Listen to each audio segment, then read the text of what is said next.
সালানপুর ব্লকের জিতপুর উত্তরামপুর গ্রাম পঞ্চায়েতের উপপ্রধান সুরজিৎ মোদক গ্রেফতার। এবার পুলিশের জালে ধরা পড়ল জিতপুর উত্তরামপুর গ্রাম পঞ্চায়েতের উপপ্রধান তথা কল্যাণ গ্রামের মানুষের কাছে যে এলাকার তাবড় নেতা বলে পরিচিত ছিল সেই সুজিত মোদক। তার নামে একাধিক অভিযোগ দায়ের করেছেন এলাকাবাসী। জানা যায় যে সুজিত মোদক রবিবার বিকেলে ডাবর মোড়ে সামডি রোডে পৌঁছতেই উত্তেজিত কিছু যুবক যারা তার কাছে টাকা পায় তারা তাকে ঘিরে ফেলে এবং তার কাছ থেকে টাকা খোঁজে। কিন্তু সুজিত মোদক তাদের সাথে বাদবিতণ্ডে জড়িয়ে পড়ে।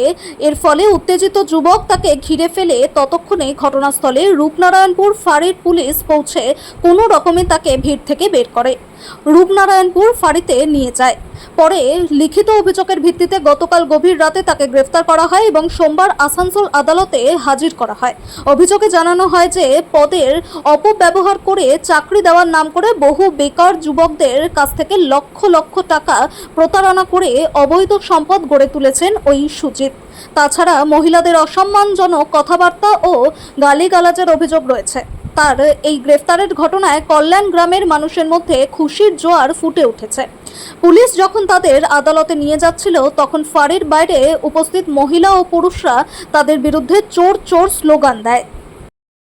চাকরি দেওয়ার নাম করে প্রতারণার অভিযোগে সালানপুরের উপপ্রধান সুরজিৎ মোদকের গ্রেপ্তারি আবারও প্রমাণ করল দুর্নীতি ও প্রতারণার অভিযোগে তৃণমূল একের পর এক নেতার নাম সামনে আসা নতুন কিছু নয়।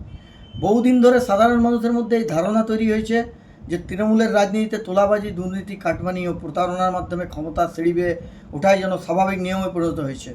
তাই এই ঘটনাতে আমরা খুব একটা বেশি আশ্চর্য কিছুই হয়নি এবং পঞ্চায়েত থেকে শুরু করে প্রধান, উপপ্রধান এবং অন্যান্য পদাধিকারীদের বিরুদ্ধেও বারবার যাদের নামে এই ধরনের আর্থিক অনিয়ম এবং প্রতারণার অভিযোগ সামনে এসছে, আজকের এই ঘটনা দীর্ঘ তালিকার আরও একটি সংযোজন মাত্র।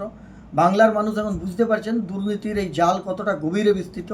ডবল ইঞ্জিন সরকার প্রতিষ্ঠার পর মানুষ যখন পরিবর্তন দিয়ে তাকিয়ে আছেন তখন আরও একবার স্মরণ করিয়ে দিতে হয় প্রধানমন্ত্রী নরেন্দ্র মোদীজি সেই তাৎপর্যপূর্ণ বার্তা, সবকা সাথ, সবকা বিকাশ, সবকা হিসাব।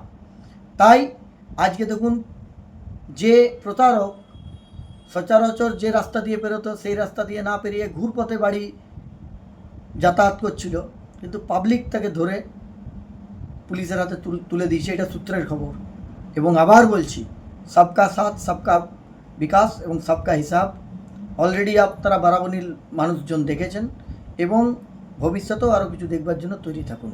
রাঘব বোয়ালদের ধরা হয়েছে, তা বলে চুনোপুটিদেরকে রেয়াত করা হবে না।